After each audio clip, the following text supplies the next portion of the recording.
Hola, buenas tardes. Este es mi trabajo para mi actividad eje de filosofía. Mi tema lo basé en general en en la autosuperación porque me parece un tema que a mí en lo personal me gusta. Y investigando qué tipo de filósofo podré usar, me quise basar en Nietzsche, que me pareció muy interesante e inclusive me llegó a gustar mucho. En general, Nietzsche ha basado mucha de su filosofía en, en que la persona en general busque el poder y autosuperarse como tal. Para empezar, Nietzsche nos plantea desde el inicio dos tipos de personas, que es los superiores y los del rebaño, lo cual de diferencia tienen, como dice la palabra, que uno busca superarse y el otro busca el conformismo y formar parte de simplemente complacer a sus semejantes y ser del montón, por lo que no tiene ningún sentido como tal, según Nietzsche.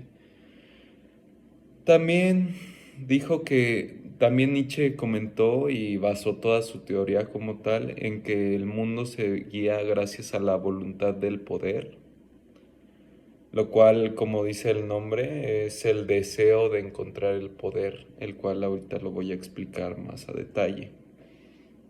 El interés de Nietzsche hacia estos temas se basó principalmente a Darwin, ya que él no se sentía tan de acuerdo hacia la teoría evolutiva de que cualquier ser necesitaba apegarse principalmente al deseo de supervivencia y de evolucionar como ser y no tener un sentido más que sino de mera supervivencia. Eso nunca le gustó a él. Por eso en su obra... Ah, no, perdón.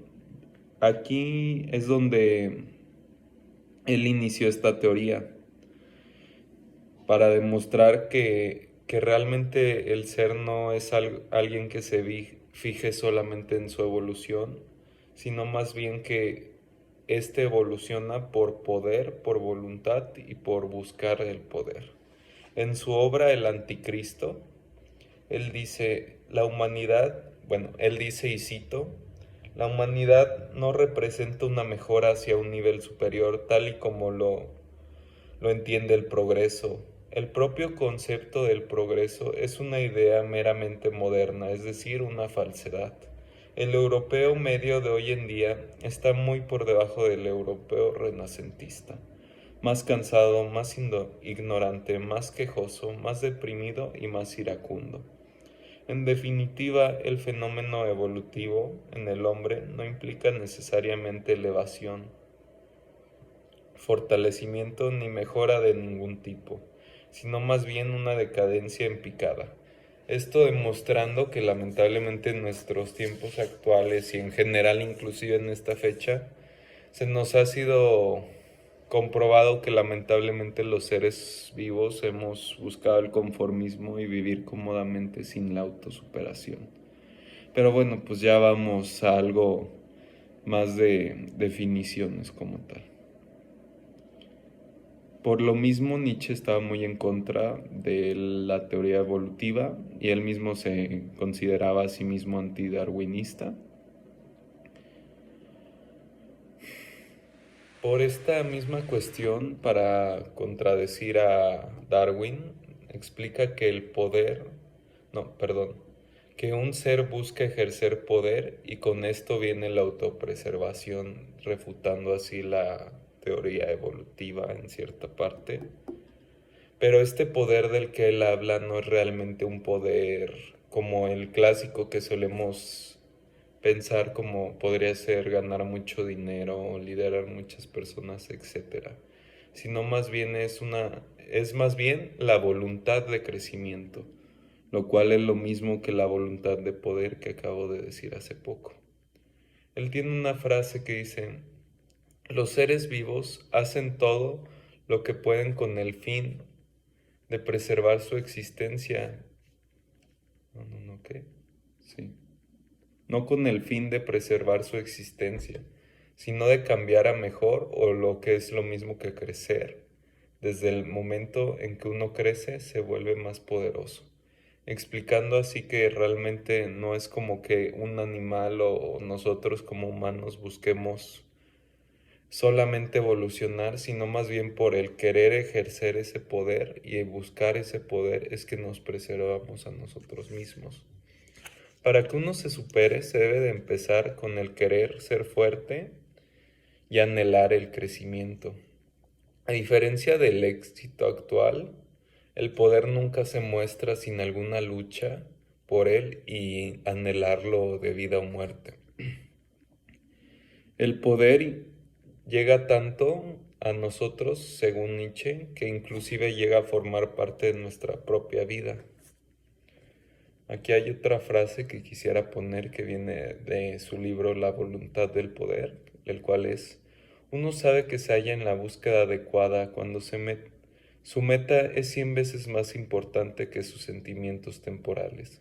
La pasión es aquella que nos empuja a proseguir en los momentos de inmensa dificultad sin dudarlo 2 veces siquiera, que nos incita a arriesgarnos siempre que sea necesario, aun sabiendo que corremos peligro, y que nos hace tomar responsabilidades sobre nuestras acciones, explicando así que claramente el poder es algo que denomina mucho esfuerzo como tal, que no es algo sencillo, como lo puede ser lo que nosotros consideramos como éxito. Pero obviamente esto no es lo único que pasa, no solo con el querer, sino también él explica que existe algo llamado la resistencia, lo cual es el obstáculo para llegar al poder que estás buscando. Pero la resistencia, según él, no es un motivo para detenerse en su búsqueda, ya que realmente el hombre superior del que acabo de hablar hace poquito iniciando el tema, sabe que el motor para llegar al poder es realmente el fracaso y la resistencia de la que estoy hablando, por lo que no es un obstáculo sino un propulsor. Y aquí vienen otras dos frases muy interesantes de él. No todas las personas son iguales. Es el individuo poderoso el que se dedica a la superación constante de sí mismo, el que más vale, lo que determina tu rango, lo que más vale, el que más vale. Lo que determina tu rango no es de dónde vienes ni lo que posees, sino la cantidad de poder que has acumulado a lo largo de tu existencia. El resto solo es pura cobardía, voluntad del poder. Si ven, realmente siempre se basa principalmente en, no, pues te debes de esforzar y para llegar a un nivel realmente poderoso como ser humano de autosuperación, te tienes que buscar algo que sea una meta demasiado grande para ti y que des todo para conseguirlo. Por eso de ahí considero yo que puede llegar a venir la autosuperación. Siento que es algo muy interesante y a la vez siento que es una gran conclusión para decir como qué es la autosuperación, ya que de esta manera podemos ver cómo darle un sentido más allá de solo los nuevos sentidos que hemos encontrado, como han sido el económico o de liderato, sino más bien de autosuperación y de, por ejemplo, control mental, control físico, etcétera. Siento que este filósofo nos permite determinar mucho el verdadero significado de lo que es autosuperación. Gracias por tu atención, Dan, y bonita noche.